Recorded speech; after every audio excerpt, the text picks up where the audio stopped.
Queridos amigos, volte-se comigo nesta manhã para a palavra de Deus que se encontra no Evangelho de João. Eu abrirei no capítulo de número 4, este versículo de número 24. João capítulo 4, versículo de número 24, estas palavras do Senhor Jesus. Deus é Espírito, e importa que os que o adorem em Espírito e em verdade. Nosso título nesta manhã é a adoração em espírito e em verdade. Isto é, a adoração na igreja. Como o povo de Deus deve adorar a Deus, como Deus requer de seu povo que o adore. Esse é o nosso tema e eu tenho certeza que você irá concordar comigo, um dos temas mais necessários, vitais e importantes da igreja em nossa geração. Porque, queridos amigos, há muita confusão no meio do povo de Deus em nossos dias, especificamente na adoração. Eu devo recordar que a adoração, segundo a palavra de Deus, não é só o momento do louvor ao Senhor. A adoração, segundo a palavra de Deus, é tudo aquilo que reunidos nós fazemos do momento em que entramos ao sairmos da igreja. Isso é adoração. Coisas estranhas são realizadas em muitas igrejas sob o título de adoração a Deus. Coisas irreverentes, mesmo coisas mundanas, são realizadas sob o título de adoração a Deus. Mas tudo que nós fazemos no culto ao Senhor, reunidos como povo de Deus, é adoração. E como pessoas que adoram a Deus, então nós queremos saber como Deus demanda, deseja ser adorado pelo seu povo. Como é que Ele prescreveu? O que Ele prescreveu para a sua adoração? É claro que Ele prescreveu. Deus não deixaria a sua adoração, a adoração de um Deus triuno, santo, que se revela em seus atributos, ao bel prazer da imaginação de meros homens. Não, Ele prescreveu a maneira que Ele deseja ser adorado, segundo a sua santidade. E é claro, o melhor lugar para nós iniciarmos este tema sobre adoração em espírito e em verdade é aqui neste capítulo de João, número 4, neste versículo 24, com as palavras do Senhor Jesus Cristo. Observe, Deus é Espírito, e importa que os que o adorem em espírito e em verdade. Por que nós iniciamos aqui? Porque nós necessitamos de definições na igreja. Para tudo aquilo que nós iremos realizar, nós precisamos de definições, diretrizes. De outra maneira, nós não saberemos como realizar algo agradável a Deus. E aqui nas palavras do Senhor Jesus Cristo é isto que nós temos, uma definição do que seja adoração. Ouça novamente, Deus é Espírito e importa que os que o adoram, aqui está a diretriz, o adorem em espírito e em verdade. Importa, é necessário, deve ser desta maneira. O critério, o princípio é que a adoração do povo de Deus a Deus segue aqui. Em espírito e em verdade, um princípio claro, uma diretriz clara para a sua igreja. Bem, nós precisamos começar então com a seguinte observação. Eu gostaria muito que você marcasse isso e nunca perdesse esta informação, este ensino da palavra de Deus. Bem, na palavra de Deus, a Bíblia menciona dois tipos de adoração a Deus. Marque isso, isso é muito importante. Este é o pivô daquilo que nós iremos considerar nesta manhã. Um princípio muito importante. A Bíblia menciona dois tipos de adoração dirigida a Deus. E é muito importante nós iniciarmos diferenciando esses dois tipos de adoração. Primeiro, há uma adoração que envolve toda a vida do crente individual. Uma vida que adora a Deus. Uma vida vivida para a glória de Deus. E então, há uma outra adoração que envolve a reunião do povo de Deus em um culto direto, vertical, dirigido ao Senhor. Essa é a adoração que é oferecida a Deus de uma maneira direta, pela igreja, em culto solene ao Senhor. Mas muitas pessoas, especialmente jovens em nossa geração evangélica, parecem desconhecer essa diferenciação estabelecida na palavra de Deus. Eu creio que é nisto, em não conhecer essa diferenciação, que está a razão de coisas excêntricas, mundanas e de toda a confusão que nós vemos hoje na adoração, no culto ao Senhor, em tantas igrejas. O antropocentrismo, isto é, a projeção do ego, e o mundanismo, a copiar as coisas do mundo, os estilos do mundo e trazê-lo para a adoração do povo de Deus. O grande problema está aqui, que muitas pessoas, muitos crentes sinceros no Senhor, desconhecem esta verdade. Há uma adoração, eu começo por esta, que envolve toda a vida de um crente, de uma pessoa nascida de novo, viver para a glória de Deus. E é claro, queridos irmãos, tudo aquilo que nós fazemos, as nossas grandes escolhas, deve ter em vista a glória de nosso Deus. Por isso nós existimos, por isso nós somos salvos, assim nós decidimos, escolhemos, vivemos, tendo em vista a glorificação de nosso Deus. Nós agimos assim na igreja, nós agimos individualmente, as nossas grandes escolhas, como carreira, por exemplo, onde viver, onde morar, qual igreja congregar, como me vestir, etc, etc, etc, o que comprar nesta área e naquela, deve envolver este princípio de glorificar a Deus, temor ao Senhor, viver para Ele, eu sendo diminuído. E essa é a primeira adoração, uma adoração que envolve toda a vida de um crente. E nós temos vários textos na palavra de Deus que estabelecem esse tipo de adoração, nós não temos tempo para todos, mas deixe-me voltar a dois. Abra comigo em Colossenses capítulo 3, veja esse versículo de número 23. Aqui está definido esta primeira, esse tipo de adoração, que é a adoração de toda a vida, Colossenses 3, 23. E tudo quanto fizerdes, fazei-o de todo o coração, como ao Senhor e não aos homens. Percebe? Algo é feito como um culto ao Senhor. O apóstolo Paulo fala sobre o nosso culto racional. As escolhas, as decisões racionais que nós tomamos como sendo oferecidas a Deus. Se eu tomo uma decisão em relação a algo, porque me vem à mente um princípio da palavra de Deus, porque eu sei que isso é agradável ou desagradável a Deus, eu estou tomando esta decisão, agindo assim para o Senhor, e isso é recebido por Deus como um culto. É algo racional, é algo que envolve a mente. Porque eu não irei me vestir, por exemplo, de uma maneira indecente, porque o meu Deus é santo, e assim ao escolher a vestimenta, eu faço isso tendo em vista esta questão, e isto é um culto racional oferecido a Deus. Esta é a adoração de toda a vida, porque eu não me envolverei com estas coisas e aquilo mais, porque a palavra de Deus me ensina isto e aquilo mais, esses parâmetros e mandamentos divinos, e assim ao decidir positivamente ou negativamente em relação a algo, tendo em vista a palavra de Deus, isto é um culto racional oferecido a Deus. E este é o culto de toda a vida de um crente. Mas um texto, nós lemos em Coríntios, 1 Coríntios, capítulo 10, no versículo 31, este princípio sendo estabelecido ainda.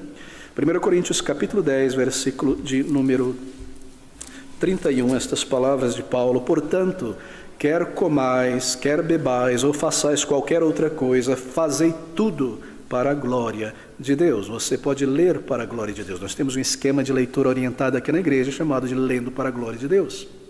E ele coloca nos termos mais simples e básicos da existência humana: comer, andar, beber. Ou seja, tudo mais está incluso aqui, viver para a glória de Deus. Você percebe? Esse é um princípio de adoração. É a adoração de toda a vida de uma pessoa salva. Nós não adoramos a Deus como crentes individuais apenas quando estamos na igreja.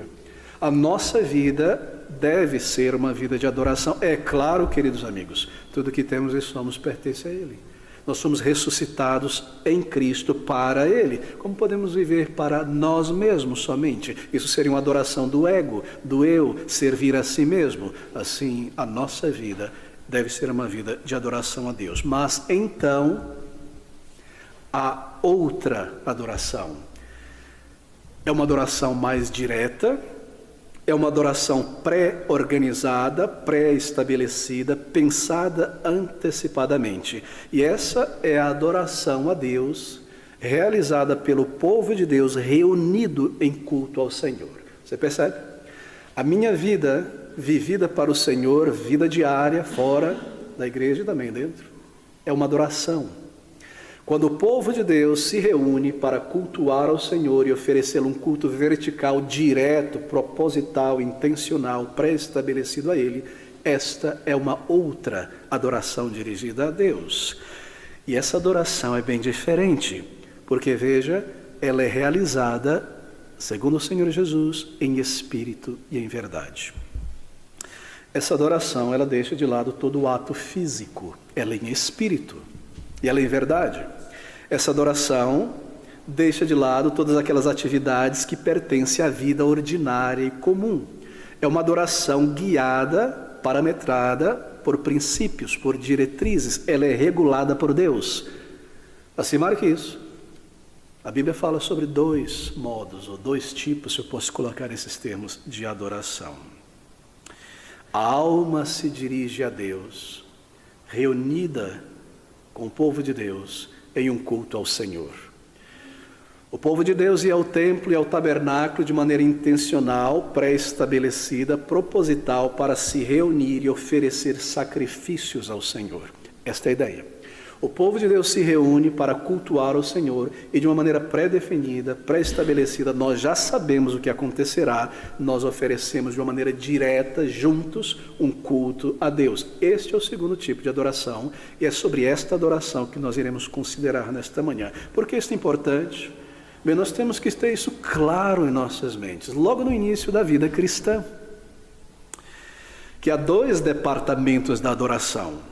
Toda a vida de um crente, e então a maior de todas, a adoração que é dirigida a Deus, a adoração direta na igreja, realizada pelo povo de Deus, quando o povo de Deus está reunido.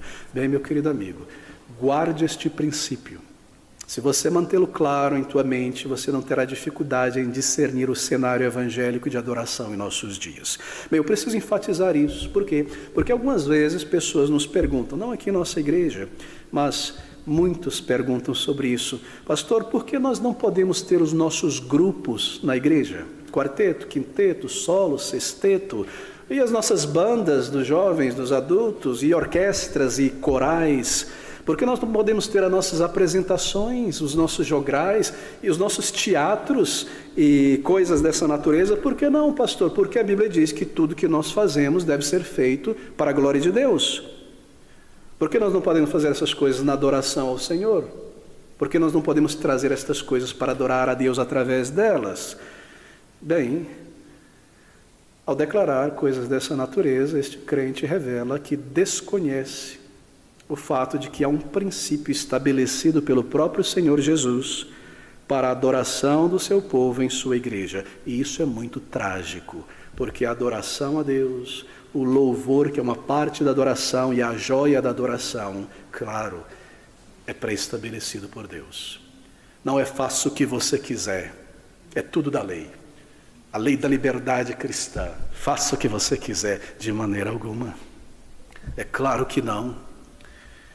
Meus queridos irmãos, é trágico, porque há de fato princípios na palavra de Deus que normatizam, regulam a adoração conjunta do povo de Deus. E eles têm confundido estas 2 coisas, e assim, ao confundir a adoração de toda a vida individual ao longo dos dias da semana, e esta outra adoração específica do povo de Deus, estabelecida pela palavra de Deus, eles juntam tudo e nós temos esta bagunça. Este é o problema que acontece em muitas igrejas. Mas a adoração do povo de Deus reunido é definida pelo próprio Senhor Jesus Cristo. E ele se refere aqui neste versículo 24 a uma adoração distinta. A adoração do povo de Deus na casa do Senhor. Bem, aqui está o texto. Deus é Espírito e importa que os que o adoram, reunidos para adorar, o adorem em espírito e em verdade. Bem, essa adoração em espírito e em verdade, ela é claro, não se refere à adoração ordinária, normal de toda a vida. Adorar em espírito e em verdade é uma adoração especial. Você, por exemplo, não pode emparear tudo que você realiza nas atividades diárias da vida a esse princípio da adoração em espírito e em verdade. Você não pode viver a tua vida diária empareando tudo ao princípio em espírito e em verdade. Você não abre a geladeira em espírito e em verdade. Você não dirige o teu carro em espírito e em verdade. Você não poderia fazer nenhuma dessas 1001 coisas que você faz diariamente em espírito e em verdade. Assim, a definição do Senhor neste versículo de adorar em espírito e em verdade refere-se à adoração da igreja. Todo crente deve entender isso. Que um ato direto de adoração a Deus é mais elevado do que qualquer coisa que nós possamos fazer. Por quê? Porque ele é especial, ele é dirigido ao Deus vivo. Deixa eu fazer uma pequena pausa, talvez o nosso intendente pudesse abrir uma dessas portas para a ventilação. Bem, volte sua atenção novamente para a palavra do Senhor. Estamos sendo instruídos em algo tão importante, queridos amigos. É o Senhor Jesus Cristo quem define a adoração do povo de Deus. É claro, é o Salvador quem estabelece a sua adoração. É claro, perceba, querido amigo, aqui está o Senhor Jesus Cristo, Deus encarnado neste mundo. E o que nós temos aqui é um limiar. A lei cerimonial passando, ficando para trás, Cristo cumprindo todas as coisas, e ele passa a ensinar o seu povo que o seu povo redimido por ele deve adorá-lo agora, não mais daquela maneira litúrgica no templo ou no monte, mas de uma nova maneira, e ele chama isto de adorá-lo em espírito e em verdade. Agora, uma observação deve ser feita. Observe o termo espírito aqui no versículo de número 24. Deus é espírito, sim, falando sobre Deus. E importa que os que o adorem em espírito. Está em letra minúscula, não é? O primeiro espírito se refere ao Espírito Santo, se refere a Deus como espírito, não como criatura. E este segundo espírito se refere ao ser humano, à alma, não se refere ao Espírito Santo. Certo? Isso precisa estar claro. Por que eu digo isso? Porque muitas pessoas tomam este versículo, arrancam este versículo de seu contexto e dizem: nós devemos adorar pelo Espírito Santo em nós, deixe Ele falar, tomar conta, controlar o que quer que se apronte por aí, é o Espírito, deixe Ele se manifestar. Esse texto não se refere ao Espírito Santo de Deus, mas à nossa alma, ao nosso Espírito. Veja novamente, Deus é Espírito, e importa que os que o adorem em Espírito e em verdade. A mente, o coração. Bem, mas o que o Senhor Jesus está dizendo aqui então? O que é adorar em espírito? O que é adorar com teu espírito? Quer dizer que eu adoro a Deus com a minha alma e não com o meu corpo. Eu posso dançar na adoração, eu posso trazer a Deus na igreja, no culto, uma oferta de ações corporais, de movimentos corporais ao Senhor. Não, porque a adoração estabelecida por Cristo, ela é em espírito e em verdade, ela está relacionada à alma e não ao corpo. Não se trata do corpo. Mas pastor, ninguém pode sair do corpo para adorar a Deus, não é? Mas esta é uma pergunta infantil. Toma-se como entendido que você não deixa o seu corpo em casa e vai de alma apenas para a igreja, adorar a Deus. Claro que não, queridos amigos. O Senhor está dizendo aqui que a sua adoração não será mais com cerimônias elaboradas, como entre os judeus do passado. Ritos, cerimônias, ações, o elevar dos sacrifícios, toda aquela liturgia, as vestimentas, as procissões, o incenso. Posso eu adorar a Deus através destas coisas na igreja de Cristo? Não, elas não são espirituais, elas são físicas, elas têm uma mensagem espiritual que foi cumprida em Cristo. A lei cerimonial passou, são coisas físicas. Agora volte ao nosso texto novamente. Eu lerei a partir do versículo de número 19 de João, capítulo número 4. Aqui está o contexto, preste bastante atenção, querido irmão. Disse-lhe a mulher, é sobre a mulher samaritana, junto ao poço, em conversa com o Senhor Jesus Cristo: Senhor, vejo que és profeta. Nossos pais, os pais ou antepassados dos samaritanos, adoraram neste monte, e vós dizeis que é em Jerusalém o lugar onde se deve adorar. O contexto é esse, aqui está o Senhor Jesus Cristo em conversa com aquela mulher, fora de uma vila samaritana. À distância está aquele monte, Gerizim, onde os samaritanos subiam para oferecer os seus sacrifícios a Jeová, ao Deus vivo. Em Jerusalém estava o templo, estabelecido por Deus, com todas as liturgias e cerimônias, diretrizes claras e específicas para a adoração a Deus. E ela apontando, talvez, para o monte diz: os nossos pais antepassados samaritanos nos ensinaram a adorar desta maneira, neste lugar. Vocês dizem que não é neste lugar geográfico, naquele monte, mas é lá em Jerusalém, no templo. Então ele segue dizendo, e aqui está a resposta do Senhor Jesus, que nos leva ao princípio da adoração. Disse-lhe Jesus, versículo 21, mulher, crê-me, que a hora vem, Cristo está cumprindo a sua missão, logo ele será crucificado e ressuscitará, cumprindo toda a justiça, em que nem neste monte, nem em Jerusalém adorareis o Pai. Vós adorareis o que não sabeis, nós adoramos o que sabemos, porque a salvação vem dos judeus, isto é, Cristo nasceu entre os judeus, neste sentido. Mas a hora vem, e agora é, porque Cristo já está presente no mundo, em que os verdadeiros adoradores, salvos, regenerados, adorarão o Pai em espírito e em verdade, porque o Pai procura tais que assim o adorem. Você percebe?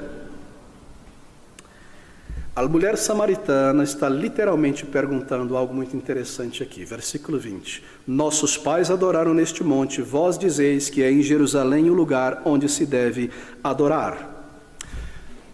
Esta palavra traduzida aqui como adorar, no versículo 20, adoram e adorem no versículo de número 24, no original, no grego, traz a seguinte ideia. É a tradução de uma ação judaica, semítica de adorar a Deus. Os judeus adoravam ao Senhor prostrando-se em terra, tocando a testa na terra.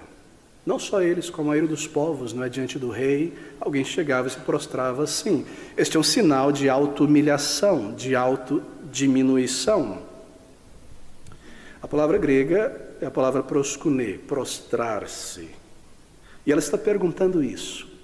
Senhor, nossos pais se prostraram diante de Deus neste monte, e vós dizeis que é em Jerusalém o lugar onde se deve se prostrar diante de Deus, adorar, proskune. Onde é que nós devemos fazer esses atos físicos de adoração ao Senhor? É neste monte, ou é lá em Jerusalém? Uma humilde adoração, reverente. Isso revela o contexto do versículo 24.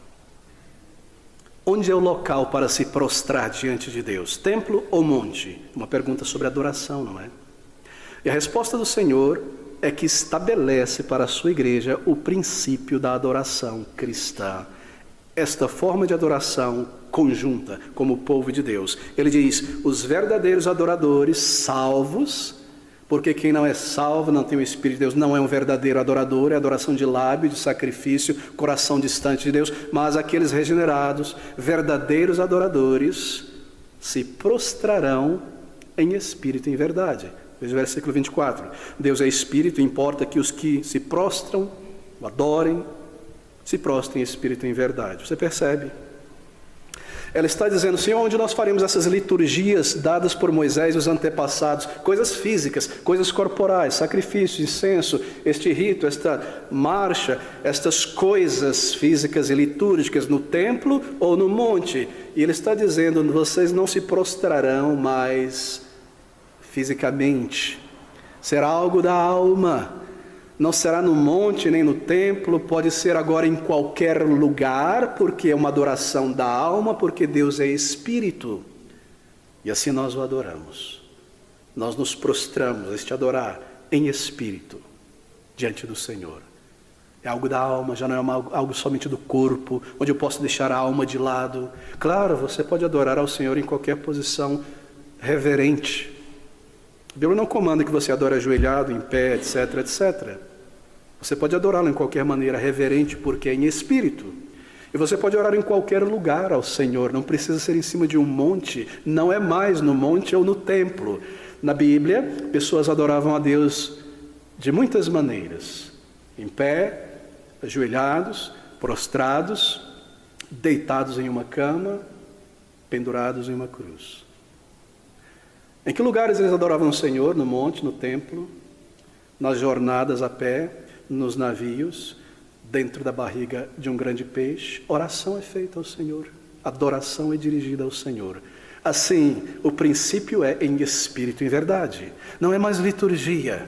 Pessoas regeneradas, em cujos corações Deus escreveu a sua palavra e seu princípio, um novo coração, o adorarão porque ele é espírito, ele não precisa do cheiro do incenso, aquilo era símbolo, ele não precisa de carne de carneiro, aquilo é símbolo, a alma que se dirige ao Senhor. Salmo 51, versículo 4, tu busca a pureza no coração, é algo da mente, é algo da alma. Essa é a adoração que o povo de Deus oferece junto ao Senhor, onde quer que o povo de Deus se reúna, debaixo de uma árvore, na beira de um rio, em uma praça, como culto ao Senhor, deve ser feito desta maneira. Este é o princípio da adoração pública, da adoração congregacional. A adoração não seria mais baseada em atos físicos ou liturgias, mas algo da mente e do coração, baseado na obra do Senhor Jesus Cristo, em espírito e em verdade. Deus é espírito, não com foco no corpo, danças, coreografias, etc. Não com objetos físicos, instrumentos musicais inanimados, um solo no violão ou no piano, não é? Muitas igrejas fazem isso, acabou o culto e vai lá um solo, ou no meio do culto, o piano tocando, ou só o violão. Não há nada sendo dito ao Senhor e todo mundo se maravilha e diz amém, amém. Mas amém ao quê? Onde está a verdade, a mente? De que maneira ela foi edificada? Um espírito, um violão não possui espírito. Um piano não possui alma, não pode se adorar a Deus. São pessoas regeneradas que adoram o Senhor. Estas coisas são auxiliares apenas e devem ser reduzidas ao máximo possível para que não tome o lugar da pessoa, do povo de Deus, adorando ao Senhor. Adoração ao Senhor não é uma apresentação musical. Assim, adorar ao Senhor em espírito e em verdade significa isso, mas significa algo mais.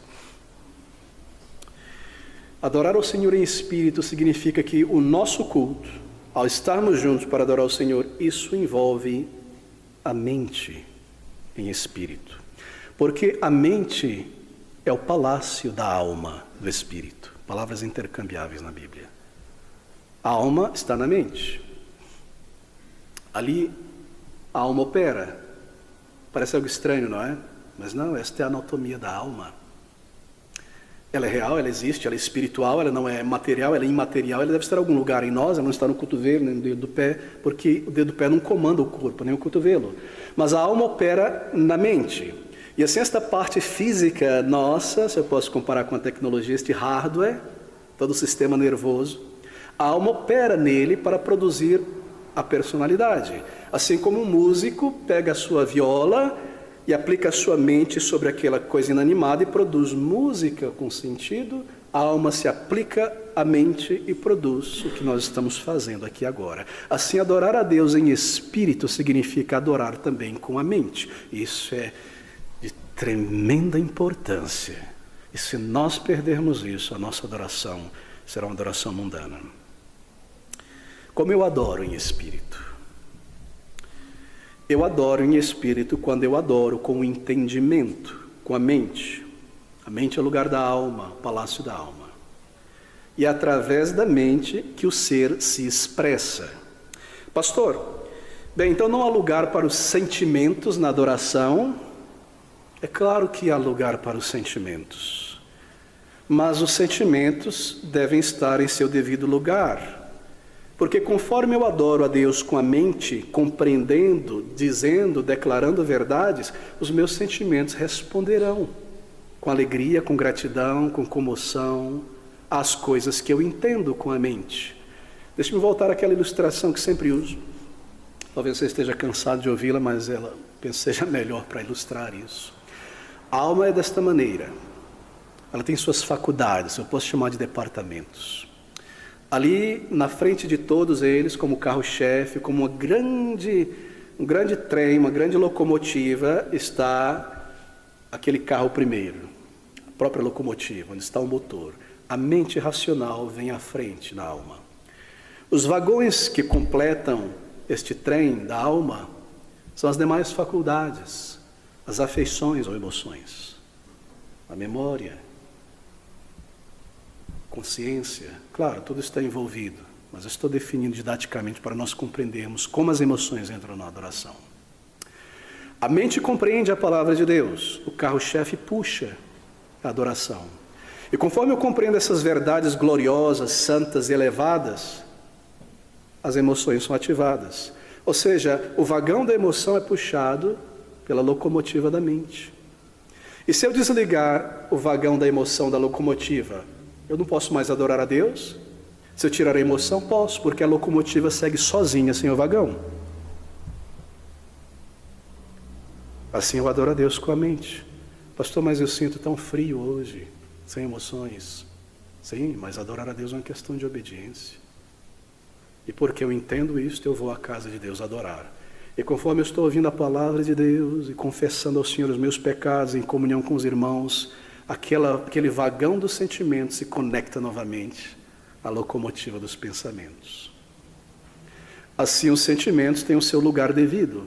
Não é o vagão que puxa a locomotiva e o trem. Não são os sentimentos ou emoções que iniciam, que puxam, que estabelecem a adoração. É a mente baseada na verdade. E as emoções respondem. As emoções, os sentimentos, as afeições fazem parte de um sistema de resposta na alma. É claro que fazem. Você recebe na tua casa um pequeno envelope do correio, tem lá o símbolo brasão de São Paulo. Você já abre, para ali, multa grave, 5 pontos na carteira. Como é que as suas emoções reagem? Elas reagem imediatamente. 5 pontos, 200 e tantos reais. Você percebeu como as emoções responderam a uma verdade que você compreendeu?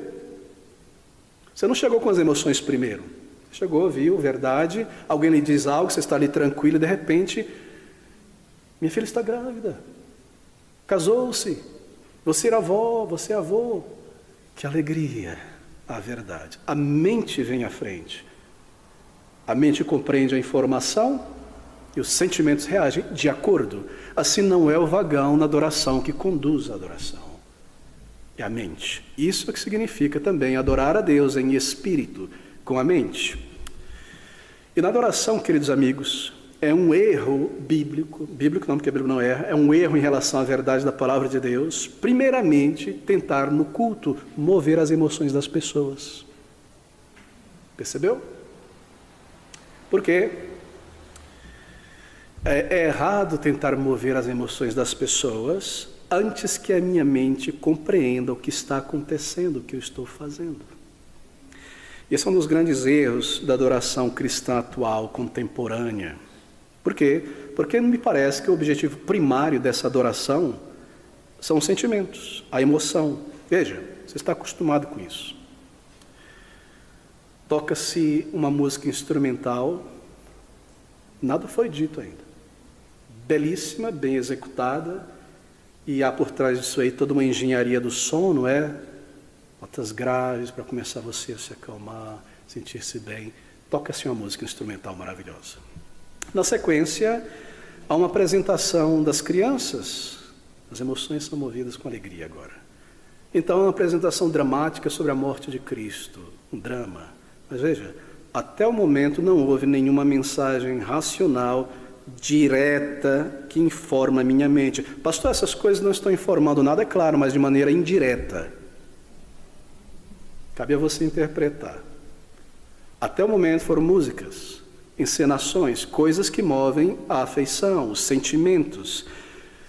Não houve uma mensagem racional, direta, que informou a minha mente. Assim, não houve adoração.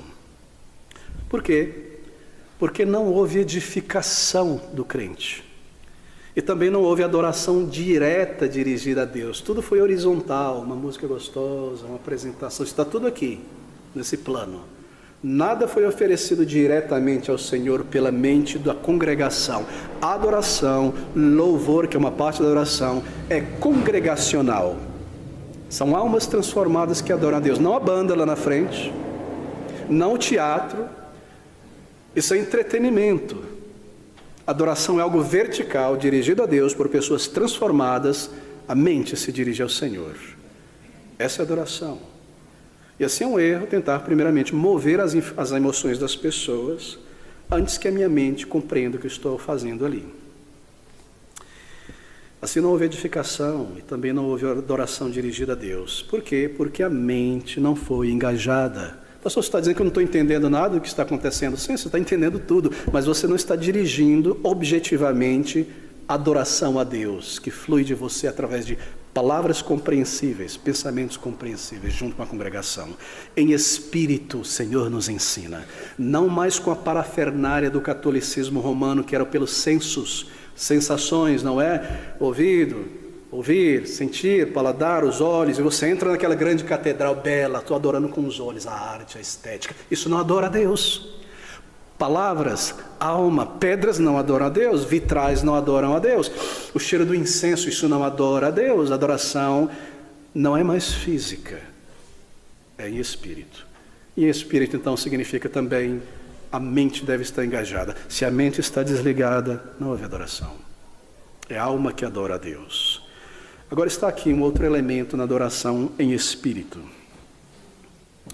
Quando nós adoramos a Deus em espírito, quando a nossa alma adora ao Senhor, ela o faz por palavras.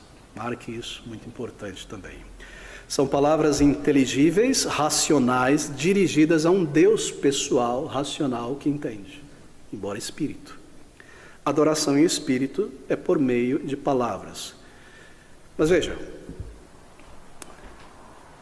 nós não nos sentamos na igreja e começamos a adorar a Deus somente em pensamento ou por telepatia. Estamos adorando ao Senhor. Ou mantras evangélicos. Você sabe o que eu quero dizer por mantra evangélico? Quando as pessoas saem repetindo por aí um dos nomes da Trindade. Ó Senhor. Há várias, na verdade, igrejas com influência asiática, em que a adoração deles é literalmente este mantra. Ó Senhor, ó Senhor, ó Senhor, ó Senhor. Percebeu isso? Isso não é adoração a Deus, porque a mente racional não está engajada nisto. Não é isso que quer dizer adorar a Deus em espírito, através da mente. Nós dirigimos palavras a Deus. A nossa alma adora a Deus por meio de palavras, não por meio de ações corporais, respiração trabalhada. É a alma que se comunica com Deus, que é Espírito, por palavras inteligíveis. Adoração são palavras. Palavras que são dirigidas a Ele através da oração, ou palavras cantadas ao Senhor, ou a leitura da palavra de Deus, ou a pregação da palavra de Deus. Sempre envolve a mente. E assim nós não adoramos a Deus por meio de um belo solo do piano. Agora a irmã vai trazer um belo solo do piano. E todos sentiam amém, amém. A mente não está ali. A alma não está ali. De modo algum isso pode ser chamado de adoração a Deus. Isso é entretenimento religioso envolvido na adoração. Somente pessoas adoram a Deus e adoração são palavras. Mas a pergunta que se levanta é esta. Sim, nós vamos trazer palavras ao Senhor, um sacrifício, não é? Onde é que eu vou tirar essas palavras? No Antigo Testamento, diretrizes eram pré-estabelecidas para o sacrifício. Um cordeiro de um ano, etc, etc. Uma rolinha assim, oferta de manjares. Tudo era pré-estabelecido. Eles iam buscar e ofereciam aquilo. De onde eu tirarei essas palavras que a minha mente irá oferecer ao Senhor? Queridos amigos, quais são estas palavras aceitáveis a Deus? O que quer dizer cantar, orar, o que pregar? O que eu devo cantar ao Senhor? Palavras. O que eu devo orar ao Senhor? Adorando. A oração é adoração. O que eu devo ensinar? Bem, é o próprio Senhor Jesus Cristo, mais uma vez, que define de onde nós tiramos essas palavras. Está aqui no versículo 24. Deus é Espírito, e importa que os que o adorem em espírito, com a mente, com a alma e em verdade. Estas palavras ou verdades que nós dirigimos a Deus em nossa adoração são retiradas da Bíblia, que é a palavra de Deus. Talvez alguém possa dizer, no Evangelho de João, a verdade se refere sempre ao Senhor Jesus Cristo, no capítulo 14, eu sou o caminho, a verdade e a vida. Isso não é verdade. Sim, Ele é a verdade, mas verdade aqui também se aplica à Bíblia. E aqui nesse contexto ele está falando sobre a palavra de Deus. Assim, verdade aqui é a palavra de Deus. Você se recorda da oração sacerdotal do Senhor Jesus Cristo em João 17? Em um determinado momento ele ora ao Pai que os santifique. Santifica-os na tua palavra, a tua palavra é a verdade. Cristo é a verdade. É a palavra de Cristo. O Espírito é a verdade, Ele inspirou. Assim, a adoração para nós, o conteúdo disso aqui, para pessoas racionais, nós buscamos na palavra registrada de Deus, que é a verdade. Com a mente em espírito, não com atos corporais inanimados. E o conteúdo das palavras que nós dirigimos ao Senhor, sejam cantadas, oradas, procede da palavra de Deus. Nós retiramos ela daqui.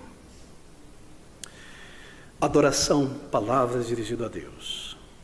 Nós então adoramos a Deus, entramos para nos reunimos e começamos a orar ao Senhor. O dirigente ora, conduzindo a congregação. Que palavras ele vai oferecer a Deus, conduzindo a igreja? Verdades desta palavra, que falam sobre os atributos de Deus. Como eu posso me dirigir a Ele? Qual é o pronome de tratamento que eu vou usar em relação a Deus? Ele me ensina: Senhor, triuno, santo, glorioso. Isso deve permear minhas palavras. Só isso que eu ofereço a Deus. Gratidão, porque é um Deus generoso de misericórdia. Tudo que envolve a minha oração é retirado da palavra. As verdades da palavra, envelopada com estes sentimentos, com a mente, com a alma dirigidas ao Senhor. É daqui que nós tiramos o conteúdo da nossa adoração. O que eu irei cantar ao Senhor? Salmos e hinos. Por quê? Porque isso contém a palavra, claro, doutrinas, verdades específicas. Eu não posso trazer aqui qualquer coisa e oferecer ao Senhor, nem no Antigo Testamento, nem no Novo. Eu ofereço a Ele salmos, porque aqui o livro de Salmo é maravilhoso, ele tem toda a estrutura daquilo que nós devemos adorar ao Senhor, mas também hinos, em que o nome de Cristo seja nomeado. E como eu vou cantar estas coisas? Segundo a Bíblia me informa, Ele é santo, Ele é digno, Ele é todo-poderoso, Ele nos amou, Ele nos salvou. São verdades da palavra de Deus que devem estar nos hinos. Assim, a nossa adoração em espírito e em verdade põe de lado estas coisas corporais inanimadas, e ele envolve palavras, e essas palavras, estas verdades nós tiramos da palavra de Deus. Hinos devem ser bíblicos, bíblicos não apenas cheirando Bíblia, mas pronunciando, declarando verdades bíblicas. Palavras ao Senhor. Assim o Senhor define a adoração para o povo de Deus. Ele é Deus, e sendo Deus, a adoração pela qual Ele deseja ser adorado, Ele nos informa. É uma adoração que deve ser em espírito e em verdade. Não por meio de instrumentos, ritos, cerimoniais, arte estética. Em verdade. Não proveniente da imaginação humana, de liturgias inventadas pelo ser humano. Nem pela arte, nem pela estética. Não está na palavra de Deus, de onde nós tiramos as palavras. E essa liturgia, quem criou ela? Nossos pais lá na igreja tal, 200 anos atrás. Mas isso está na palavra? A Bíblia sanciona isso? Não, então isso não é adoração a Deus, deve ser tirado.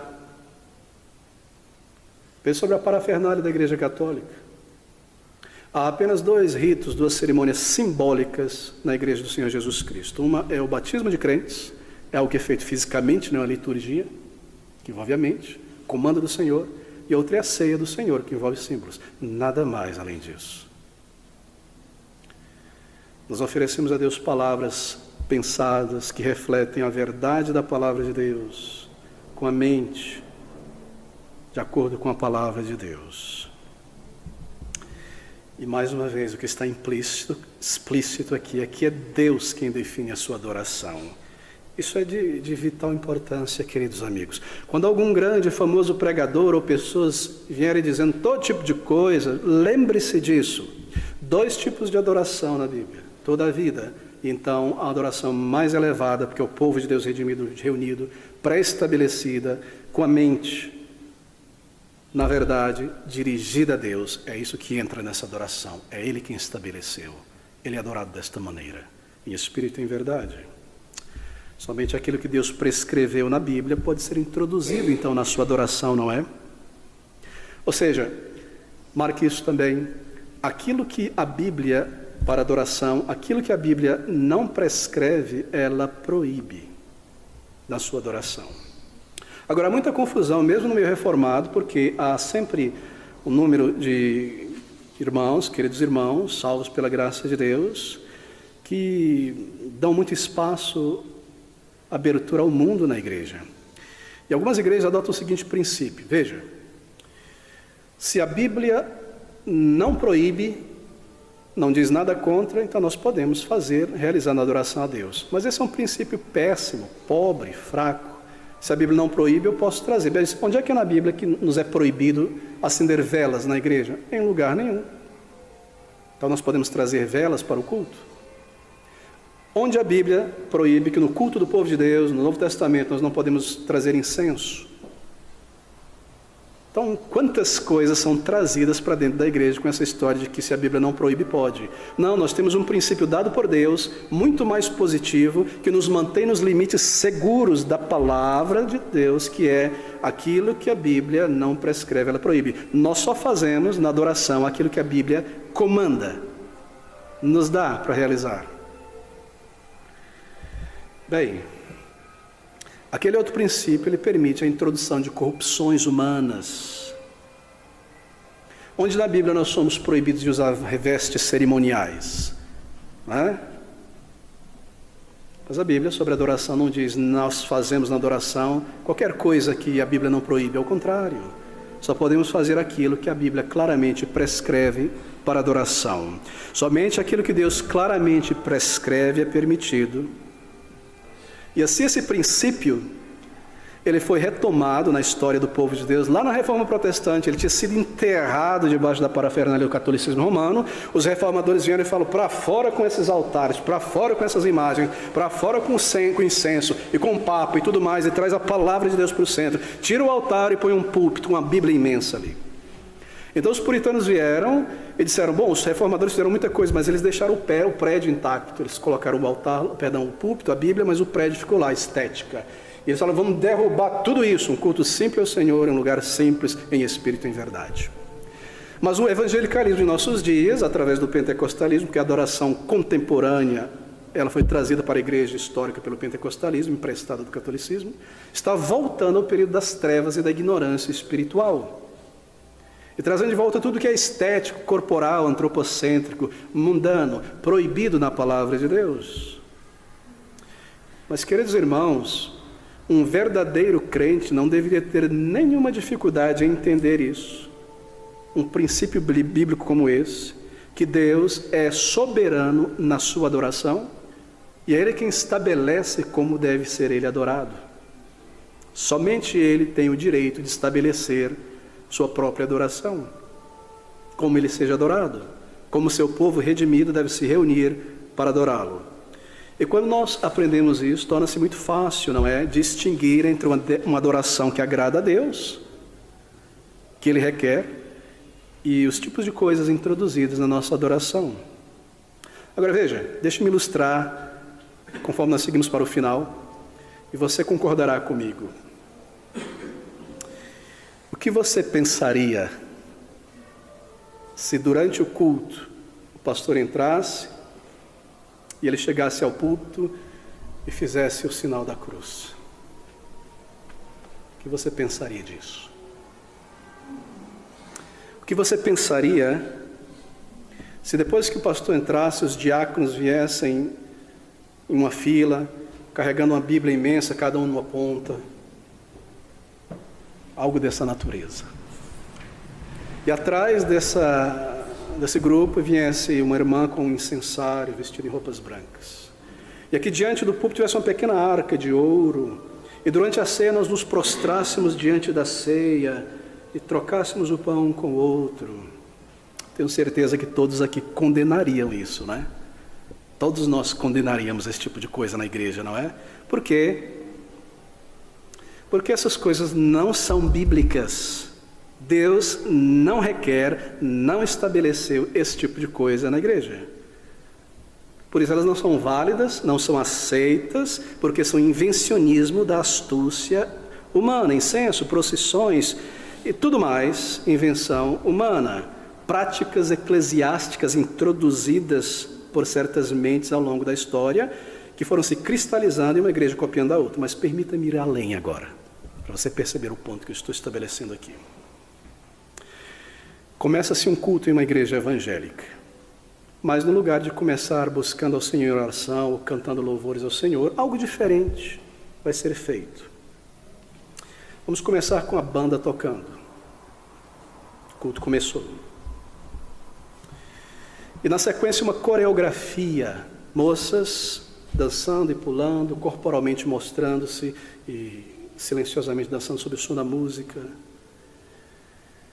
Então o coral vai iniciar na sequência, a igreja vai se deleitar de olhos fechados com vozes entoadas com grande capacidade.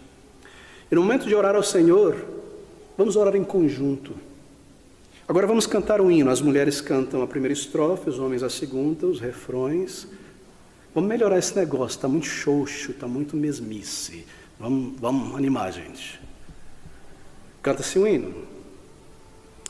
E no final da pregação,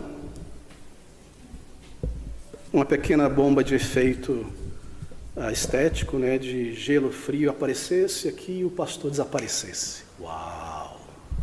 Ou se no início do culto o pastor entrasse, sendo trazido por anjos, um cabo pendurando ele chegasse aqui.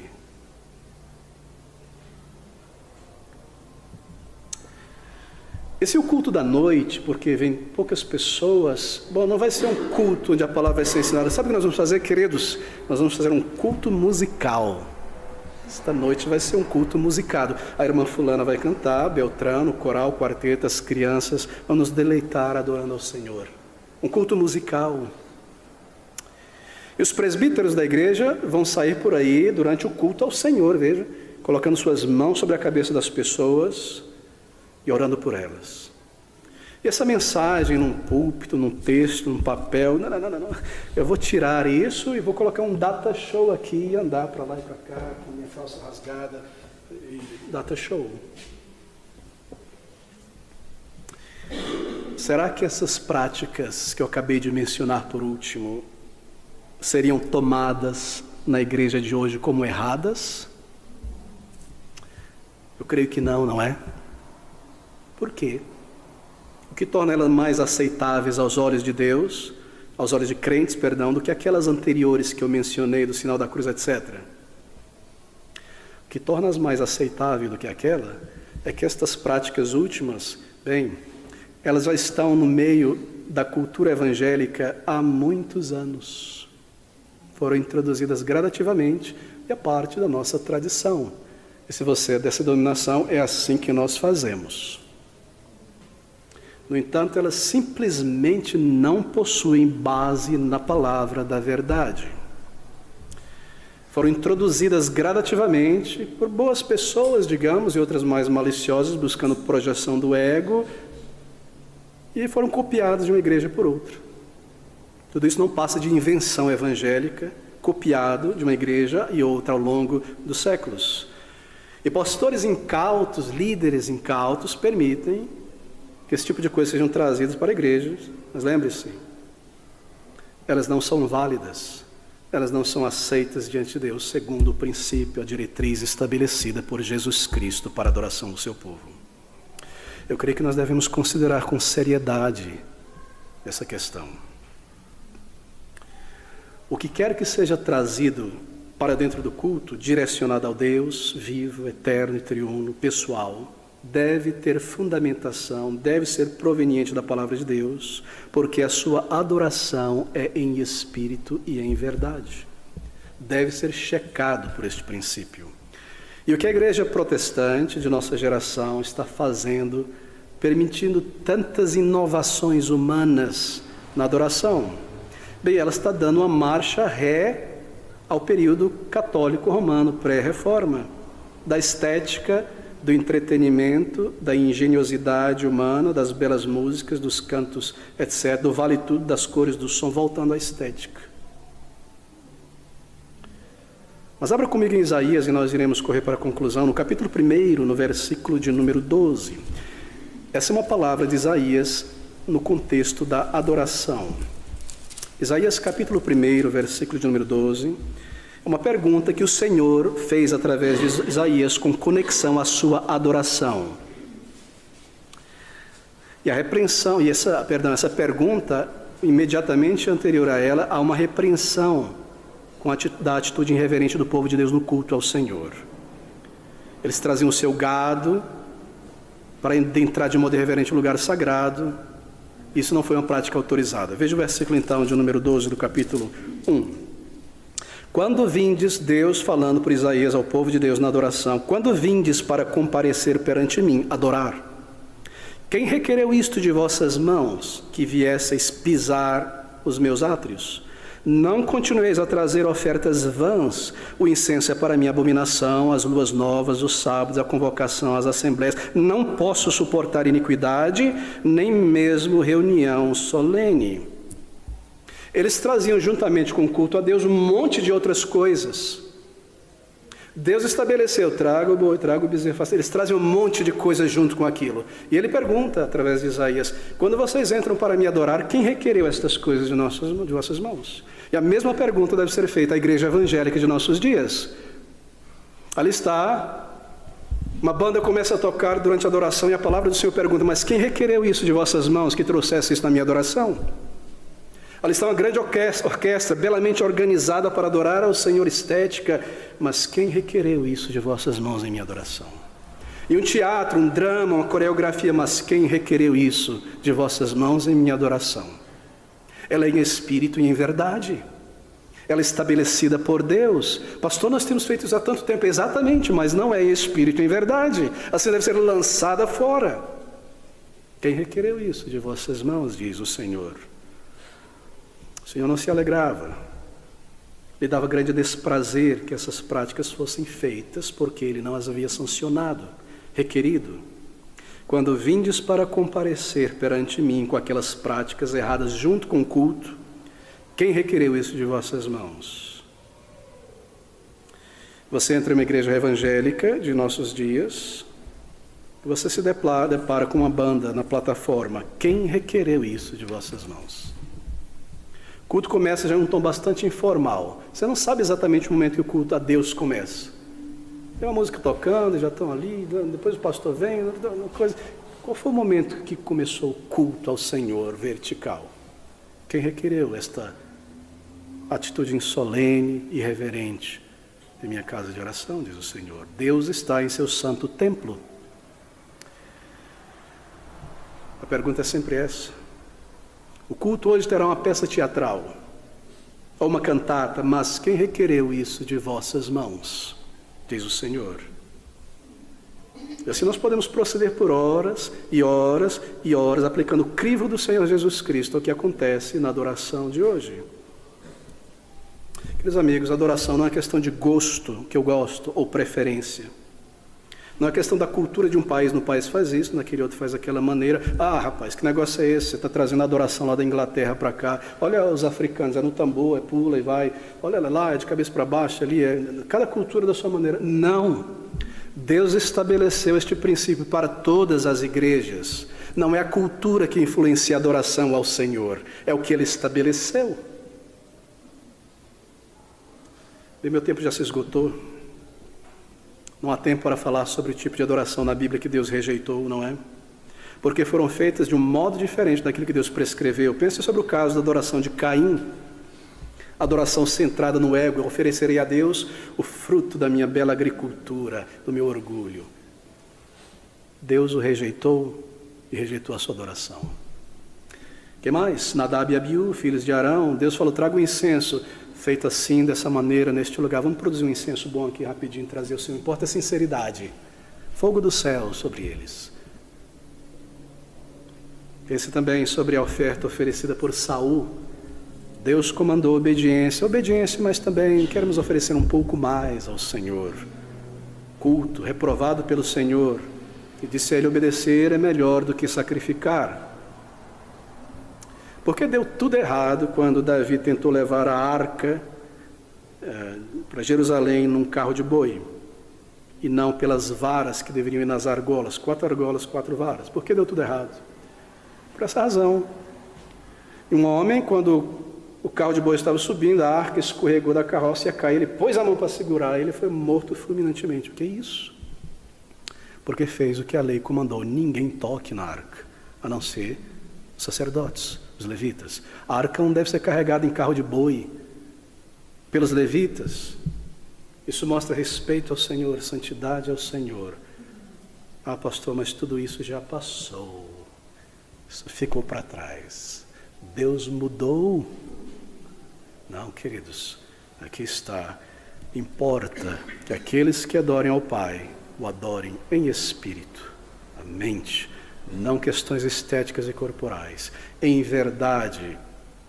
Olha, não é só em sinceridade, importa tudo mais em verdade. Santifica-os na tua palavra, a tua palavra é a verdade. Deixa-me concluir lendo uma pequena passagem de um bem conhecido pastor chamado Charles Haddon Spurgeon, lá do Tabernáculo Metropolitano Batista Reformado de Londres, falando num texto cujo título foi este: Alimentando as ovelhas ou entretendo os bodes? Século XIX, segunda metade do século XIX. Esse é algo parecido com a nossa geração. Ele diz: o diabo tem raramente feito alguma coisa mais sagaz do que sugerir que a igreja, que parte da sua missão consiste em proporcionar entretenimento ao povo com vista a ganhá-lo. Em nenhum lugar está escrito que prover divertimento para as pessoas é função da igreja. Se isso fosse função da igreja, por que Cristo não falou sobre isso? Ele concedeu uns para apóstolos, outros para profetas, evangelistas, pastores e mestres para a obra do ministério. Onde está nesta lista os que entretêm, os ministros de louvor, os dirigentes de louvor e tudo mais? Se Cristo tivesse introduzido mais elementos festivos e agradáveis à sua missão, ele teria sido mais popular quando as pessoas se afastavam dele por causa do caráter perscrutador de sua mensagem e penetrante de seu ensino. Mas eu não ouço o Senhor Jesus Cristo dizer: Pedro, corre atrás dessas pessoas, Pedro, e diga a elas que nós teremos um estilo de culto diferente amanhã, algo mais breve e atrativo. Não, o Senhor se compadecia das pessoas, curava-os, mas nunca parou para entretê-los. Algo semelhante aos nossos dias? Parece que são poucas pessoas restantes em nossa geração que sabem o que é adorar a Deus de um modo aceitável a Deus, conforme a sua majestade. Mas é muito importante aprendermos logo no início da nossa vida cristã. Queridos amigos, como igreja, que não adorar a Deus, ou adorá-lo de uma maneira que Ele não prescreveu, é a mesma coisa.